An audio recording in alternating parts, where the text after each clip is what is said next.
जो मैं कल बता रही थी वो क्या था? झगड़ा। क्या होता है? झगड़ा कराता है। कैन और हाबिल का एक छोटा सा परिवार आदम और हवा का बनाया गया और वहां पर क्या हो गया? क्या हो गया? झगड़ा हो गया। झगड़ा हुआ तो क्या हुआ? कैन ने हाबिल को क्या कर दिया? मार दिया। ठीक है, उससे आगे आप जाओगे तो लूत और इब्राहिम से परमेश्वर बात किया और इब्राहिम और लूत जो है चलने लगे साथ में। और फिर क्या हो गया? उनके चरवाहों में, लूत के चरवाहों में और इब्राहिम के चरवाहों में क्या होने लगा? झगड़ा होने लगा। फिर दोनों अलग हो गए। ठीक है, और यही चीज अगर आप नए नियम में आओगे तो क्या हुआ कि कलीसिया स्थापित हुई, है ना? प्रेरितों के काम उसके 2 अध्याय में, पर 6 अध्याय आते आते सब मजे से चल रहा था। क्या चल रहा था? लोग घर घर रोटी तोड़ते थे, प्रार्थना और आत्मा में लवलीन थे, है ना? और प्रेरितों से शिक्षा पाना, उनसे संगति रखना, रोटी तोड़ना, प्रार्थना करना, सब में लवलीन थे, घर घर रोटी तोड़ रहे थे, सारा काम हो रहा था। पर 6 अध्याय आते आते फिर झगड़ा चालू हो गया। क्या झगड़ा चालू हुआ? कि हमारे विधवाओं के लिए नहीं हो जाता, तुम्हारे विधवाओं के लिए तुम करते हो। वहां फिर झगड़ा चालू हो गया। तो हर एक कलीसिया में जहां पर परमेश्वर का काम होना शुरू होता है, काम बढ़ना शुरू होता है, सबसे पहला टैक्टिस जो है वो शैतान अपनाता है। वो क्या है? आपस में दूसरों को क्या कर दो? लड़वा के अलग कर दो।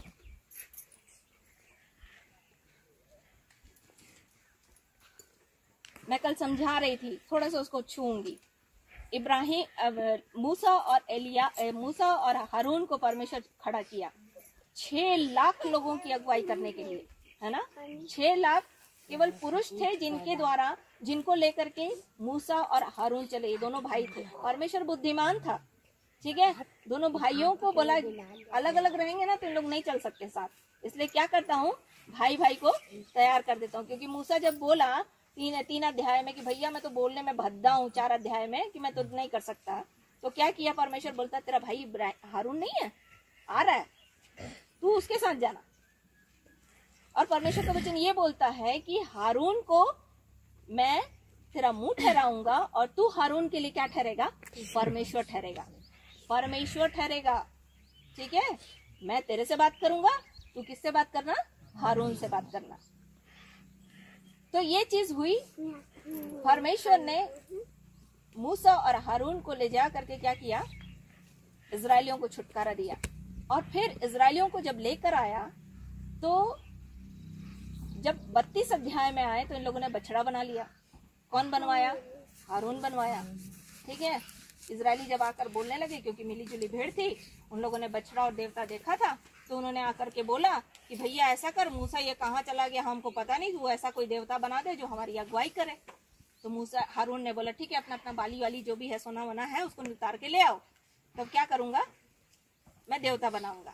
और उसने क्या किया? बछड़ा का एक स्ट्रक्चर, क्योंकि बछड़ा तो ऐसे नहीं बन जाएगा भाई, सोना की चीज जब पिघलाओगे तो किसी ढांचे में डालोगे, जब सांचे में डालोगे तब वो बन के निकलता है। ठीक है, तो इसने क्या किया? एक स्ट्रक्चर था, एक सांचा था, जिसके अंदर उसने सबकी बालियों को, सोना को सब डाला, और डालने के बाद क्या निकला वहां से? बछड़ा बन के निकला। तो परमेश्वर उसमें बहुत क्रोधित हो गया। क्रोधित ऐसा हो गया कि परमेश्वर उसको मारना चाहता था। पर यदि आप व्यवस्था विवरण पढ़ोगे तो वहां पर बोलता है कि परमेश्वर तेरे से, हारून से इतना रुष्ट हो गया था कि परमेश्वर उसको मारना चाहता था, पर फिर भी मैंने उसके लिए क्या की? प्रार्थना की।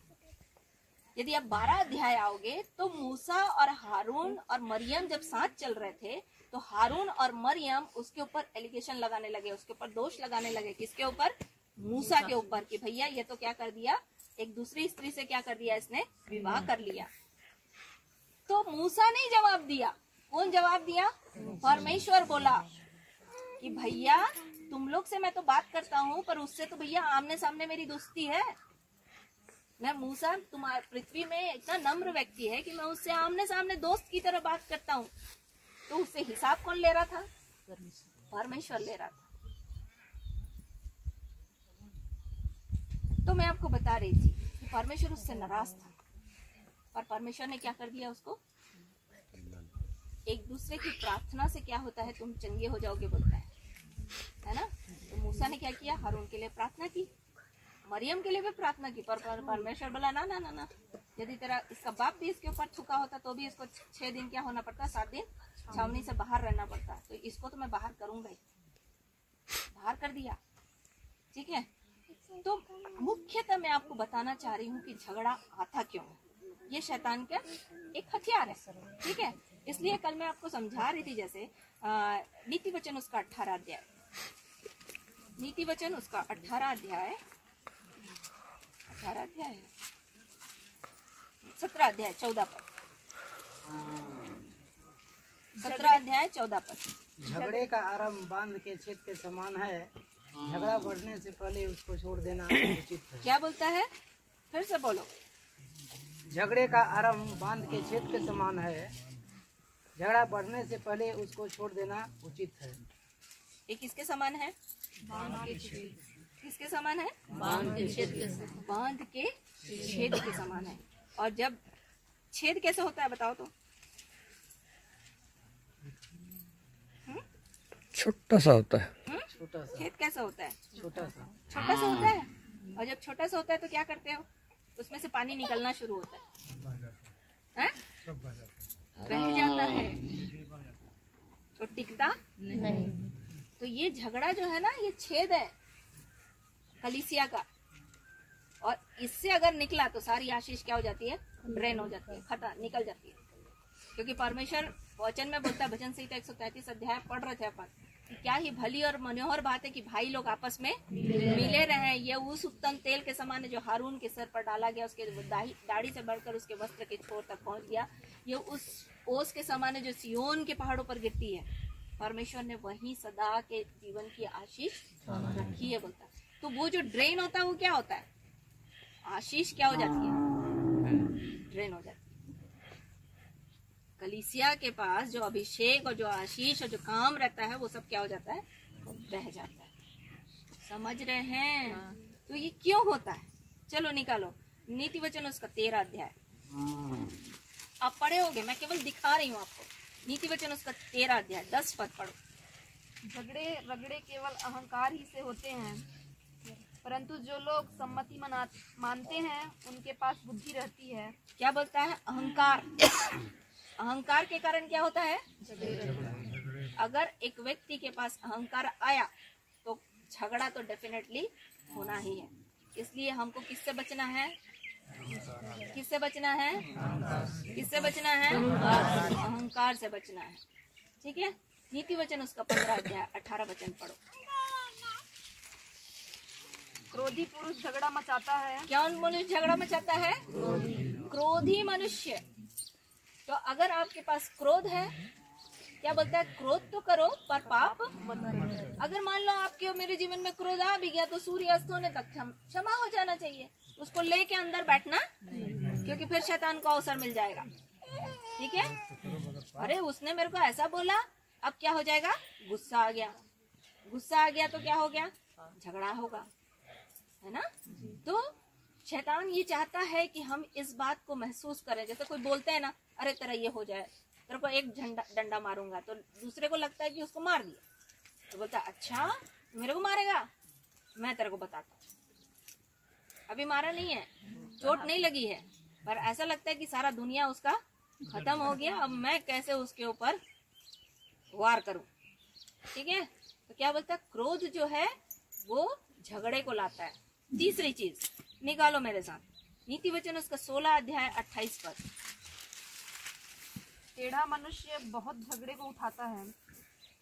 कौन लोग, कौन लोग, टेढ़ा मनुष्य, कौन लोग, टेढ़ा मनुष्य। जो सीधी चाल नहीं चलता है ना, वही झगड़ा मचाता है। आप तो सोच रहे हो कि दूसरा गलत है, पर गलती आप ही में है, क्योंकि किसके थ्रू काम कर रहा है, शैतान आप ही के ना थ्रू काम कर रहा है ना। इसीलिए जब कलीसिया स्थापित हुई, प्रेरितों के काम उसके 2 अध्याय में, तो बोलता टेढ़ी जाति से अलग रहना, मन फिराओ, बपतिस्मा लो, अपने अपने पापों, तब पवित्र आत्मा का अनुग्रह पाओगे। तीसरी चीज, टेढ़ी जाति से तो ये जो टेढ़ा स्वभाव है किसका है, सांप का, वो टेढ़ी चाल चलता है। तो झगड़ा कौन मचाता है, जो टेढ़ा होता है। ठीक है, अब निकालो नीति वचन उसका 20 अध्याय 3 पद। मुकदमे से हाथ उठाना पुरुष की महिमा ठहरती है, परंतु सब मूढ़ झगड़ने को तैयार होते हैं। हाँ, झगड़ा कौन करता है? मूढ़ व्यक्ति झगड़ा करता है। पहले हमने देखा क्या, अहंकारी मनुष्य क्या करता है? झगड़ा करता है। क्रोधी मनुष्य झगड़ा करता है। फिर हमने देखा टेढ़े मन के, टेढ़ा वाले लोग वो क्या करते हैं? फिर हमने देखा क्या, मूढ़ लोग क्या करते हैं? झगड़ा करते हैं। समझ में आया? ये क्वालिटी अपने आप में अंदर डाल लो ताकि शैतान को अवसर न मिले। ठीक है। पांचवी चीज निकालो, नीति वचन उसका 28 अध्याय उसका 25 पद। लालची मनुष्य झगड़ा मचाता है, और जो यहोवा पर भरोसा रखता है वह हष्टपुष्ट हो जाता है। और क्या है पांचवी चीज? लालची। अगर लालच आ गया तो झगड़ा होएगा ही होएगा। ठीक है। तो किससे बचना है? लालच से बचना है। पहले मैंने क्या बताया? अहंकार, अहंकार से बचना है। घमंड से बचना है। ठीक है। दूसरा क्रोध, क्रोध से बचना है। अगर गुस्सा आ रहा है कोई बात नहीं, शाम तक ठंडा भी करना है। मन मुटाव लेकर के बैठने मतलब समझो गया काम से। ठीक है। तीसरा चीज क्या बताया? टेढ़ा, टेढ़ापन। टेढ़ापन अगर है तो समझ लो झगड़ा मचेगा। फिर मैंने बताया कि आपको मूढ़, मूढ़ लोग क्या होता है, कैसे होते हैं मूढ़ लोग जानते हो? यदि आप मत्ती उसका 7 अध्याय पढ़ोगे ना तो 2 प्रकार के लोगों की चर्चा की गई। एक बुद्धिमान मनुष्य जो अपना घर किस पर बनाता है? चट्टान पर। ठीक है। और दूसरा क्या है? मूर्ख जो अपना घर किस पर बनाता है? बालू पर। तो चट्टान पर मतलब परमेश्वर के वचन पर। उसको कैसे समझेंगे कि भूलते नहीं है, जो सीखते हैं ना, जैसे अभी आप सीख रहे हो ना क्रोध झगड़ा के बारे में, तो उसको आपको भूलना नहीं है। बालू कैसे होता है? जब आप हाथ में पकड़ते हो तो क्या होता है? इसलिए याकूब उसके 1 अध्याय में बोलता है कि वो ऐसे मनुष्य के समान है जो अपना स्वाभाविक रूप दर्पण में तो देखता है पर फिर भूल जाता है कि मैं कैसे दिख रहा हूँ। समझ में आ रहा है? तो मूढ़ लोगों की क्वालिटी ये है। मूढ़ की समझ आप ये समझ सकते हो कि सुनेंगे जरूर पर क्या हो जाएगा? सब ड्रेन हो जाएगा, सब निकल जाएगा, सब भूल जाएंगे। समझ में आया? तो क्या हुआ? मूढ़ लोग। फिर क्या? लालची। लालची। लालच क्या होता है? एक व्यक्ति के जीवन को बर्बाद कर देता है ना? क्या हुआ? लूत की पत्नी पीछे पलटी, क्या बन गई? क्यों पलटी? लोग सोचते हैं कि हम सोचते हैं क्यों पलटी? लालच। जो छूट रहा था ना उसको देखने के लिए कि भाई अरे छूट जाएगा भैया, अब इनका क्या हो रहा है मैं देख तो लूं। लालच आपको नमक का खंभा बना देगा। नमक का खंभा मतलब बेजान, जिसमें कोई जान नहीं है। ठीक है। ये अलग बात है कि यीशु मसीह बोला नमक के समान बनो, पर खंभा बनो नहीं बोल रहा है, क्योंकि अधिक होगा तो क्या हो जाएगा? उसका स्वाद बिगड़ जाएगा, वो बेकाम का हो जाएगा। तो यहाँ पर क्या हो गया? अधिक हो गया, बेकाम का हो गया। ठीक है। नमक जो है वो प्रिजर्वेटिव आइटम है, मतलब उसको प्रिजर्व करके रखते हैं। कोई भी चीज को संभाल के रखने के लिए नमक का काम आता है। ठीक है। और नमक जो है हमारे जीवन के स्वभाव में ये लाता है कि हम प्यास को बढ़ाते हैं। क्या करते हैं? जितना आप नमक पियोगे ना उतना आपकी प्यास क्या हो जाएगी? बढ़ेगी। आप उतना प्रभु के साथ चलने के लिए तैयार हो जाओगे। समझ में आया है ना? तो नमक हमारी प्यास को क्या करना है? मतलब प्रभु के साथ चलने के लिए, प्रभु के राज्य के लिए हमारी प्यास क्या है? निरंतर बढ़ना चाहिए। इतना नमक होना चाहिए। और ज्यादा नमक हो जाएगा तो क्या हो जाएगा? खट्टा नहीं हो जाएगा, वो बेस्वाद हो जाएगा। आप उसको फेंक दोगे, वो किसी काम का नहीं रहेगा। खट्टा तो सिट्रिक एसिड से होता है, नमक से नहीं होता है। ऐसा प्रचार करोगे तो गए काम। होता है। बेकाम हो गया। समझ में आया? तो क्रोधी मनुष्य नहीं होना है। और क्या बताया मैंने? मूड नहीं होना है ना। मूड लोग क्या करते हैं? हाँ, तुरंत क्या करते हैं? वचन को भूल जाते हैं। ठीक है। लास्ट क्या मैंने आपको बताया? लालची नहीं होना है। लालच किया तो क्या बन गई? नमक का खंबा बन गई। और नमक ज्यादा हो जाने से क्या हो जाता है? वो बेकाम का हो जाता है। वो नाश हो गई। उसके कारण से उसका परिवार नाश हो गया। उसकी बेटियों ने गड़बड़ी की। और जब उसकी बेटियों ने गड़बड़ी की तो क्या हुआ जानते हो? परमेश्वर श्राप दिया, बोला 10 पीढ़ी तक मेरे भवन में आना नहीं। ठीक है। और एक वचन और छूंगी, व्यभिचार। क्या? व्यभिचार। व्यभिचार के लिए 2 तरीके का व्यभिचार होता है। ठीक है। पहला व्यभिचार होता है कि आप शरीर के धरातल पे कुछ कर रहे हो। दूसरा व्यभिचार होता है आत्मा के धरातल पे व्यभिचार कर रहे हो। दोनों गलत है। ठीक है ना। शरीर में आप रिलेशन बनाते हो, वो भी गलत है भाई। अवैध संबंध से संबंध बनाते हो तो वो क्या है? गलत है। ठीक है। और दूसरा मूर्ति के लिए बोलता है व्यभिचार। ठीक है। अगर आप किसी को मन में बिठा लेते हो और उसी की आराधना करते हो तो ये भी क्या है? व्यभिचार है। ठीक। व्यभिचार से क्या रिजल्ट निकलता है? यदि आप दाऊद के जीवन में देखोगे तो दाऊद के जीवन में बार बार परमेश्वर का वचन बोलता है कि इसने एक ही गलती की, उरिया की पत्नी के साथ इसने क्या किया? व्यभिचार किया। ठीक है। तो व्यभिचार जो है वो परमेश्वर के शत्रुओं को परमेश्वर के विरोध में बोलने के लिए मौका दे देता है। क्या बोलता है? देखो, व्यभिचार अगर आया, ठीक है, या शारीरिक संबंध के लिए या आत्मा के धरातल पर व्यभिचार करने के लिए, तो देखो उसको क्या क्या क्या आपके पास नुकसान आएगा। निकालो। दूसरा शामिल उसका 12 अध्याय।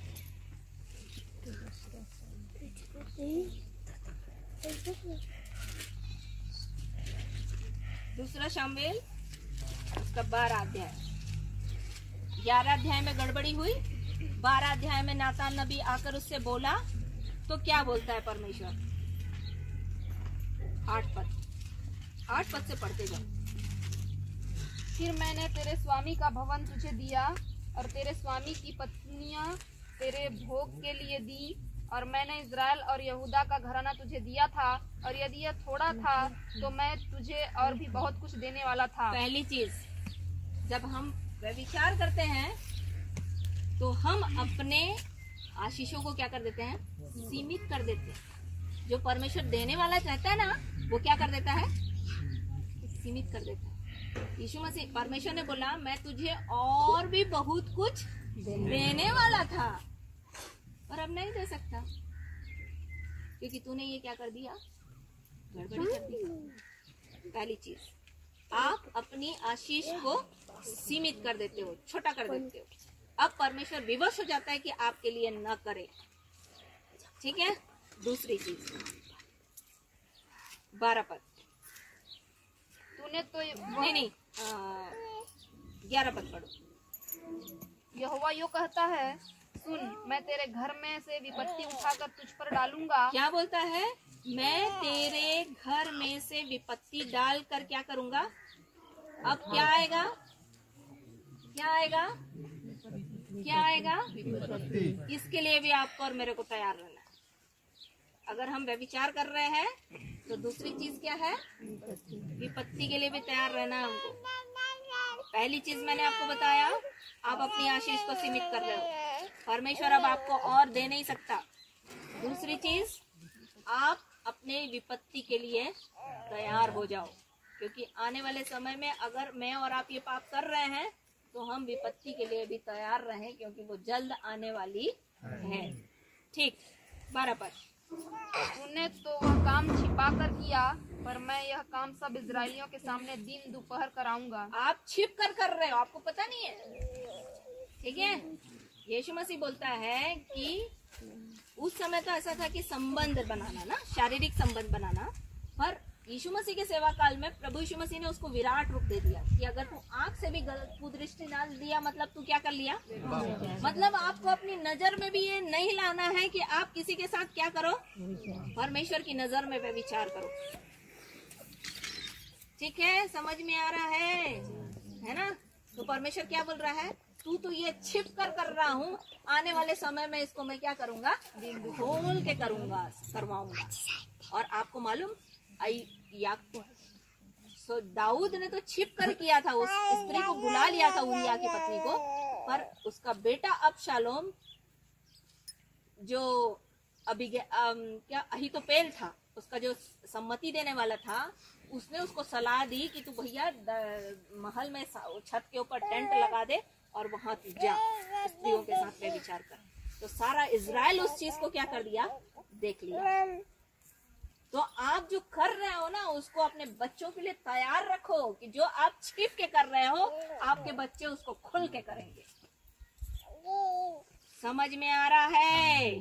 पहली चीज मैंने आपको बताया कि आप अपनी आशीष को क्या कर रहे हो, सीमित कर रहे हो। अब परमेश्वर आपको आशीष देने से पहले सोचेगा। दूसरी चीज, आप और मैं अपनी विपत्ति के लिए तैयार हो जाए। ठीक है।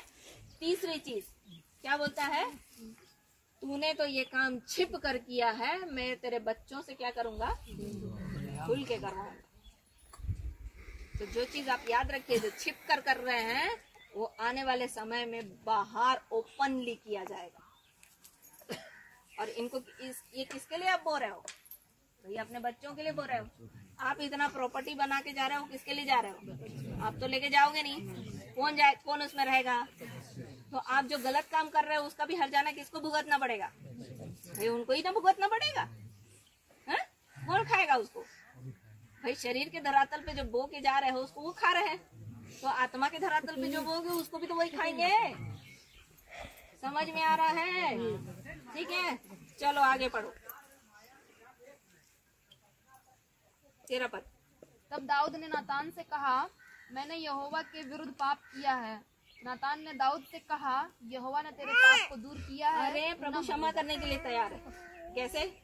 दौड़ के आता है, वस्त्र उड़ा दे, अपने आप को ढांप देता है कि जो भी वो दुख, जो भी उसका रिजल्ट है, वो कौन झेलो? पिता झेले, बेटा ना झेले। ठीक है। पर क्या हुआ आगे? क्या बोलता है, मैंने तेरे को क्षमा कर दिया।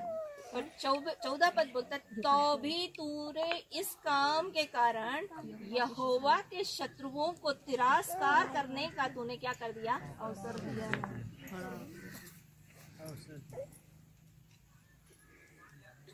आपने शैतान को मौका दे दिया कि वो आपके खिलाफ परमेश्वर के सामने क्या हो जाए, खड़ा होकर के दोषी ठहराए, और परमेश्वर विवश हो जाए कि भैया सच तो बोल रहा है, शैतान झूठा है पर क्या बोल रहा है, सच तो बोल रहा है कि मैं इसको आशीष नहीं दे सकता, मैं इसके लिए वो काम नहीं कर सकता।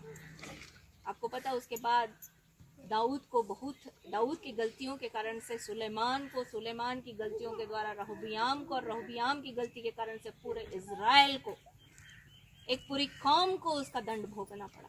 तो आप जो आज कर रहे हो छिप के, वो आने वाले समय में न केवल आप परंतु कलीसिया को भी इस बात को भुगतना पड़ेगा।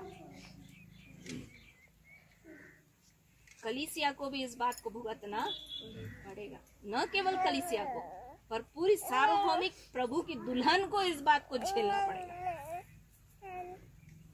क्योंकि आपने और मैंने वो काम कर दिया जिसके द्वारा शत्रु को क्या मिल गया, अवसर मिल गया। तो हमने देखा व्यभिचार क्या कराता है। अगर आप व्यभिचार करते हैं, मैं व्यभिचार करती हूँ, दो तरीके से, एक शरीर के धरातल पे और एक आत्मा के धरातल पे। जब ये करते हैं तो क्या होता है, परमेश्वर की आशीष को आप और मैं क्या कर रहे हैं, सीमित कर रहे हैं। परमेश्वर जो देने वाला है वो नहीं दे सकता, क्योंकि आप और मैंने ऐसा पाप कर लिया। ठीक है। दूसरी चीज बताओ, क्या बताया मैंने आपको, विपत्ति को डालूंगा। अगर आप गलती कर रहे हैं तो उसके हर्जाने के भुगतने के लिए भी तैयार हो जाइए। तीसरी चीज, आप छिप के कर रहे हैं, आपके बच्चे उसको खुल के करेंगे। चौथी चीज, शैतान को अवसर मिल जाएगा कि वो आपके और मेरे विरुद्ध खड़ा हो जाए। ठीक है। और पांचवी चीज, उसका बच्चा क्या हो गया, जीवन नहीं डाल सकते। रोग और मृत्यु के लिए आप और मैं तैयार रहें। इसका हर्जाना, छठवीं चीज की कलीसिया भी इसका हर्जाना भुगतेगी, एक पूरी कौम इसका हर्जाना भुगतेगी, आपका परिवार इस बात को झेलेगा। केवल झेलना और झेलना और झेलना है। ये थोड़े देर के सुख के लिए आप कितना नुकसान करोगे इसका सोच लो आप। थोड़े देर के सुख के लिए, ये क्या है, थोड़े देर का तो सुख है। आपने किसी को देखा, बोलता है एक बार देखना गलत नहीं है, पर पलट के दोबारा उसको देखना क्या है, गलत है। क्योंकि आपने उसको पाने और जानने और उसके बारे में जानने की लालसा से आपने पलट के उसको क्या कर दिया, देख लिया। तो एक बार देखना गलत नहीं है, पर पलट के उसको दोबारा देखना गलत है। तो ये छोटा सा गलती था, पर उसका हर्जाना कितना बड़ा है। तो प्रभु हमारी सहायता करे कि इस वचन के द्वारा आपकी आंखें और मेरी आंखें खुल जाए, और इन सब गलतियों को जो शैतान हमारे जीवन में लाना चाहता है, ये जो टैक्टिस है, ये जो तरीका है। क्योंकि क्या बोलता है, कल हम पढ़ रहे थे, निकालिए 2 कुरिन्थियों उसका 2 अध्याय 11 पद। 2 कुरिन्थियों उसका 2 अध्याय 11 पद। कि शैतान का हम पर दांव न चले। क्या करता है शैतान, क्या करता है, दांव चलाता है। कल मैं बता रही थी, दांव मुझे समझाने की जरूरत नहीं, आप मेरे से ज्यादा जानते हो। मैं तो टाउनशिप में रही हूँ, आप तो गांव में रहते हो। बैल को बांध करके क्या करते हैं, धान को चलाते हैं, दावते हैं, ताकि धान जो है वो क्या हो जाए, पैरे से अलग हो जाए। ठीक है। तो रौंदता है शैतान। क्या बोलता है, शैतान का तुम पर रौंदना ना चले, क्योंकि हम उसकी युक्तियों से अनजान हम उसकी युक्तियों से अनजान ना रहें। ये है उसकी युक्तियां जो आपको और मेरे को समझना है कि इस तरीके से शैतान परमेश्वर के काम को, आपके जीवन को, एक पूरी कौम को, कलीसिया को बर्बाद कर सकता है। तो प्रभु आपकी सहायता करे कि इन खोले गए वचनों के द्वारा ये बातें आपके मन में संभाली जाएं, और आप ये मन इसको बार बार खोल के देख लेना। कभी कभार जब आपको लगे ना कहीं कुछ गड़बड़ हो रहा है, खोल के देख लेना इसको, समय निकाल कर। और छोटी लोमड़ियों के बारे में बता दी। अरे हाँ, फॉक्स के बारे में बताने मांग रही थी ना मैं। छोटी छोटी लोमड़ियां जो है वो क्या करती हैं, दाग की बारियों को क्या कर देती हैं, बिगाड़ देती हैं। लोमड़ियां ज्यादा नहीं, थोड़ा सा एक छूंगी, आप लोग उसको मनन करना, फिर कभी मौका मिला तो अपन देखेंगे। क्या बोलता है, ये फॉक्स का एक गुण होता है, अंधेरे में काम करती है, अंधेरे में निकलती है ना। क्या गुण होता है उसका, अंधेरे में काम करती है। और अंधेरे में क्या करती है, अंगूर की बारी को वो क्या करती है, उसको लगता है कि ये मेरे लिए बहुत फायदेमंद है, तो उसको जड़ से ही तो उखाड़ देती। क्या कर देती है, हाँ, उसको थोड़ा नहीं नौंदती है, क्या करती है, उसको जड़ से ही उखाड़ के खत्म करती है। जैसे आप इसको देखे होगे, जब फॉक्स आता है ना, तो आप मुर्गी पालते हो ना, तो उसको क्या करती है, उठा के सीधा ले जाती है और उसको मार डालती है। ये लोमड़ियों का गुण है, वो बहुत चालाकी से काम करती है, ये उसका गुण है। इसलिए एक तो कहानी है, चालाक लोमड़ी। ठीक है, तो चालाकी से काम करती है। दूसरा क्या है, इसलिए बोलता है चतुर। सांप को क्या बोलता है, सांप के समान चतुर, सांप के समान चतुर, सांप के समान बुद्धिमान। मतलब चतुर शब्द का वर्णन किया गया, धूर्त का। ठीक है, शैतान की धूर्तता। और उस शैतान का दूसरा एक गुण है, धूर्तता किसके पास है, इस लोमड़ी के पास भी है। चालाकी के साथ क्या करती है, धूर्तता करती है। तो सांप, अजगर और लोमड़ी सब एक ही कैटेगरी का है। ये शैतान के क्या है, नाम है। क्या है, नाम। ठीक है, चिड़िया, चुक लेती है ना परमेश्वर के वचन को, ये उसका नाम है। किसका नाम है? शैतान का। तो ये जो लोमड़ी है वो क्या करती है? चतुराई से काम करती है, धूर्तता के साथ काम करती है, फिर उसको पूरी तरीके से खत्म करने की कोशिश करती है। ठीक है? और कैसे काम करती है? अंधेरे में काम करती है। आप उजियाले में कभी नहीं देखोगे। देखोगे क्या लोमड़ी को? बताओ ना। उजाले में कभी काम नहीं करती लोमड़ी, अंधेरे में काम करती है और पूरा तरीके से बर्बाद करती है। इसलिए बोलता है वो छोटी छोटी लोमड़ियां दाग की बारी को क्या कर देती हैं? बिगाड़ देती हैं, जड़ सहित उखाड़ के उसको क्या कर देती हैं? खत्म कर देती हैं। चलो फिर प्रभु चाहेगा तो अपन देखेंगे इस विषय में। थोड़ा तो समझ में आ ही गया है ना, मोटा मोटी थोड़ा चीज समझ में आ गई कि फॉक्स क्यों बोला, वहां पर लोमड़ी का वर्णन क्यों किया गया कि छोटी छोटी लोमड़ियां दाग की बारी को क्या कर देती हैं? बिगाड़ देती हैं। समझ में आया? अंधेरे में काम करती है, धूर्तता से काम करती है, फिर पूरी तरीके से जड़ से नाश करती है। ठीक है? और बहुत चालाक होती है, चालाकी से काम करती है। आपको समझ में नहीं आएगा किधर से कैसे घुस के काम कर रहा है। इसलिए परमेश्वर का वचन बोलता है तुम शैतान की युक्तियों से अनजान नहीं। हाँ, परमेश्वर के लोगों को अनजान नहीं होना है। इसलिए बोलता है, होशे 4:6 बोलता है कि मेरे ज्ञान के न होने से मेरी प्रजा क्या हो गई? हमको जानकारी लेना है। यही तो अनंत जीवन है कि तुझ अद्वैत सच्चे परमेश्वर को, एकमात्र परमेश्वर को और यीशु मसीह को क्या करें? जाने। जानने की प्रक्रिया ही अनंत जीवन है। और जितना आप जानोगे, कैसे जानोगे? कल मैं बता रही थी, जितना आप परमेश्वर के साथ रहोगे उतना आप परमेश्वर को जानोगे। तो जितना आप परमेश्वर के साथ चलोगे ना, इस शैतान की भी युक्तियों को आपको समझ में आने लगेगा कि कैसे काम कर रहा है और किस तरीके से किसको इस्तेमाल कर रहा है। ठीक है? हमने झगड़े के बारे में देखा, पहले हमने मन फिराव के बारे में देखा, और किसके बारे में देखा? अपने अपने पापों को मान लेने के बारे में देखा, है ना। जब तक हम मानेंगे नहीं और छोड़ेंगे नहीं, हम पर दया नहीं होगी। हमको एक दूसरे के सामने अपने पापों को मान लेना है। हमको अपने आप को सच्चा साबित नहीं करना है। हम अपने आप को अच्छा साबित करेंगे ना तो हम फंस जाएंगे। गलती हुई है, मान लो, हाँ भैया गलती हुई है। अगर आप अपने आप को सही साबित करने की कोशिश करोगे तो आप अपने जीवन को वंचित कर रहे हो। ठीक है? आशीष से। दूसरी चीज मैंने आपको बताया, क्या बताया? झगड़ा। झगड़ा कलीसिया में शैतान का एक दाव है जो वो चलता है। कैसे चलता है?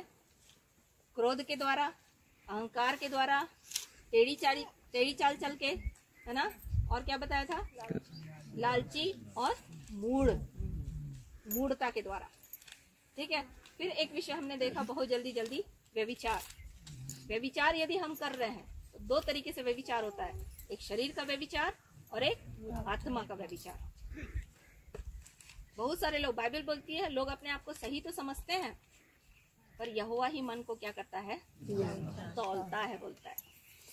परमेश्वर ही मन को जांचता है। आप और मैं लोग अपने सामने, अपनी दृष्टि में, लोगों की दृष्टि में सही तो हो सकते हैं, पर अंदर कौन बैठा है देख रहा है? कौन देख रहा है? हाँ, बोलता है, दाऊद को ये समझ में आ गया था। मैं सुबह सुबह बता रही थी, भजन संहिता और नीति वचन पढ़ो। भजन संहिता इसलिए पढ़ो कि आप परमेश्वर के समान जीने की ताकत रख सको, परमेश्वर के मन के अनुसार व्यक्ति बन सको। तो वो दाऊद भजन संहिता 139 में बोलता है, 139 अध्याय में, कि मैं तेरी आत्मा से भाग कर घर जाऊं, क्योंकि जब मैं आकाश में रहता हूँ तब भी तू वहाँ है, यदि मैं अधोलोक में होता हूँ तो भी तू वहाँ है ना।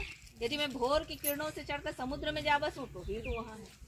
मतलब कहीं आप परमेश्वर से छिप नहीं सकते। इसलिए बोलता है कि मेरे लिए तो तेरे विचार क्या ही बहुमूल्य है, उसकी संख्या का जोड़ समुद्र की बालू के किनकों से भी अधिक है। क्योंकि जब मैं जाग उठता हूँ तब भी तेरे संग अपने आप को तेरे साथ पाता हूँ। इसलिए मैं कल बता रही थी, शुरुआत मैंने ऐसे की थी कि हमारा परमेश्वर काम कर रहा है। जब आप सवेरे उठते हो, सूरज की किरणों को देखते हो, आज कौन कौन देखा, कौन कौन याद किया, सब भूल गए हैं? सूरज की किरणों को जब आप देखते हो निकलता है, मतलब परमेश्वर काम कर रहा है।